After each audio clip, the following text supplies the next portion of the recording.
స్వామి గురు విశిష్టత అంటే గురువుని ఎంత కొనియాడినా తక్కువనే అని పెద్దలు ఇంతకుముందే సెలవిచ్చినారు. గురుడు ఎంతో గరుడు దొరికని గతింపరాని గురుడు ఎంతో ఆయనను మనం కొలవడానికి కూడా మన శక్తి చాలదు. అటువంటి విశిష్టత గురువుకున్నది. మరి అజ్ఞానం తిమిరం దశ జ్ఞానంగా తెలాక్షయ అన్నారు. అటువంటి ఏదైతే అజ్ఞానం అనేది మనం ఏమనుకుంటున్నామంటే ఎంతో చదువు చదివినాము,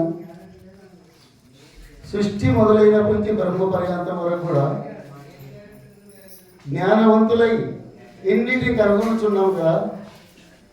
ఉన్నది లేనిది, లేనిది ఉన్నట్టు ఎన్నో సృష్టిలో ప్రతి సృష్టి చేసి హెలికాప్టర్లు ఏమి, మోటార్ వెహికల్ అయితేనేమి, మానవునికి సంబంధించిన మనకు సంబంధించిన విషయాలు ఎన్నైతేనేమి, శాస్త్రములు, ఇతిహాసాలు, పురాణాలు ఎన్ని కనుగొంటున్నాం కదా.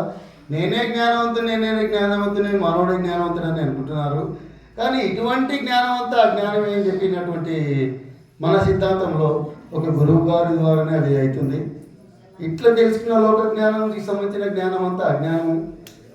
ఒక్క నిన్ను నువ్వు తెలుసుకున్నటువంటిదే జ్ఞానం అని మన సిద్ధాంతం ప్రబోధిస్తుంది. మరి అటువంటి అజ్ఞానం అనే తిమిరం మన లోపల ఉంది.